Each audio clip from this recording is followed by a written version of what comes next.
ಎಷ್ಟು ಚಂದ ಐತಿ ಎಣ್ಣ ಈ ಮುತ್ಯಾನ ಗುಡಿ. ಒಳಗೆ ಬಂದ್ರೆ ಹೊರಗೆ ಹೋಗಕ್ಕ ಮನಸ್ಸು ಬರೋದಿಲ್ಲ ನೋಡ ಎಣ್ಣ. ಕುದುರೆ ಮೇಲೆ ಕುಂತು ಮುತ್ಯಾನ ಮೂರ್ತಿ ಸದ್ಯ ಎದ್ದು ಬರ್ತಾನೇನೋ ಅನ್ನೋಂಗೈತಿ ನೋಡಪ್ಪ.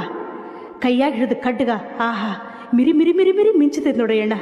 ಎಣ್ಣ, ಈ ಬೀರೇಶ ಕುದುರೆ ಹತ್ತಿ ಕಡ್ಗ ಕೈಯಾಗ ಹಿಡಿಬೇಕಾದ್ರೆ ಏನಾರ ಕಾರಣ ಇರ್ಬೇಕಲ್ಲ ಅಣ್ಣ? ಕಾರಣ ಅದಾವ, 2-3 ಕಾರಣ ಅದಾವ. ಮಾಯವನ ಹಬ್ಬಕ್ಕೆ ಹೊಂಟಾಗು ಕುದುರೆ ಹತ್ಯಾನ, ಕ್ವಾನೇಸೂರ್ ದೈತನ ಮರ್ದನ ಮಾಡಾಕ್ ಹೊಂಟಾಗು ಕುದುರೆ ಹತ್ತಿ ಕಟ್ಗ ಹಿಡ್ದಾನ.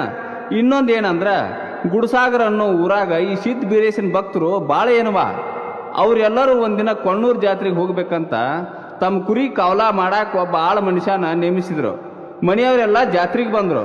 ಆಗ ಆಳ ಮಗ ಸಂಚಾನ ಕುರಿ ಮೇಯಿಸಿ ದಡ್ಡಿಗೆ ಹಾಕಿ ಅವನಿಗೂ ಕೊಣ್ಣೂರು ಜಾತ್ರೆ ನೋಡೋ ಆಸೆ ಆತು. ರಾತ್ರಿ ಕುರಿಗಳು ಅಷ್ಟ ದಡ್ಡಿಯಾಗಿ ಬಿಟ್ಟ, ತಾನೂ ಜಾತ್ರೆಗೆ ಹೊಂಟು ಬಂದ ಬಿಟ್ಟ. ಆಗ ಕಳ್ಳರು ಕುರಿ ಹಿಂತೆಗೆ ಯಾರೂ ಇಲ್ಲದ್ದು ನೋಡಿ ಕುರಿ ತುಡುಗು ಮಾಡೋ ಹೊಂಚ ಹಾಕಿದ್ರು. ಆಗ ಸಿದ್ಧ